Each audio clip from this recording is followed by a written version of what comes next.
ଶଳା ଆଜି ଗାଁରେ କଣ କେହି ନାହାନ୍ତି କୁଆଡେ ଚାଲିଗଲେ କି?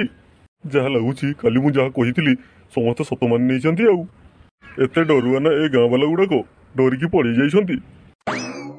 ଆରେ ନାଇଁ ରେ ଆମେ ଡରୁଆ ଛୁଆ ନୁହେଁ ରେ। କଣ କହିଲୁ ତୋର ସେଇ ମିଛ କଥାରେ ଆମେ ଡରିଯିବୁ?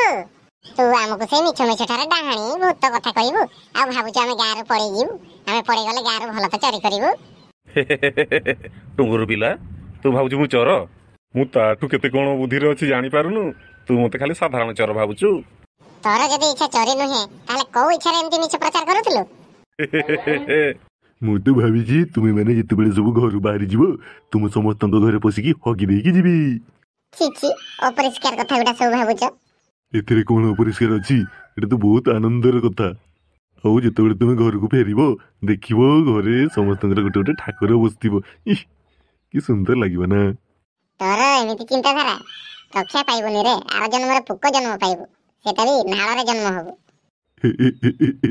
ତୁମେ ମାନେ ସବୁ ନାଳରେ ଜନ୍ମ ହବ, ମୁଁ ତ ସ୍ୱର୍ଗକୁ ହିଁ ଯିବି। ଧେତେରିକା ତତେ କହିକି କିଛି ଲାଭ ନାହିଁ, ଅପରିଷ୍କାର ଲୋକ। ଆରେ ଛୁଆ କାହିଁକି ସକାଳୁ ସକାଳୁ ଆମକୁ ଡାକିକି ଏକାଠି କରିଛୁ?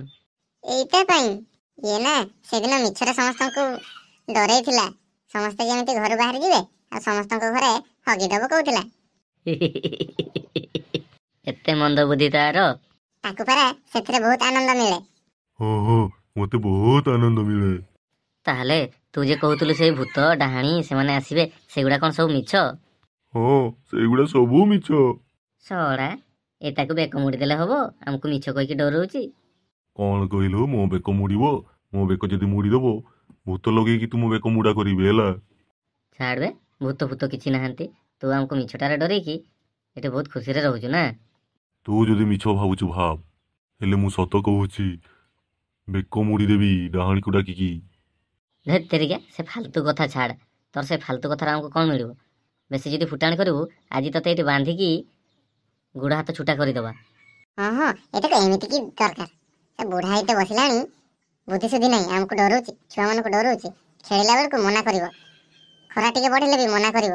କହିବ କଣ ନା ଭୂତ ଡାହାଣୀ ସବୁ ବାହାରେ ବୁଲୁଛନ୍ତି। ଏମିତି କାମ କରୁଛୁ କି ରେ? ସୁଧୁରି ଯା ରେ ପୁଅ, ନହେଲେ ଗାଁ ଲୋକ ସମସ୍ତେ ରାଗିଗଲେ ତତେ ମାରି ପକେଇବେ ଯେ।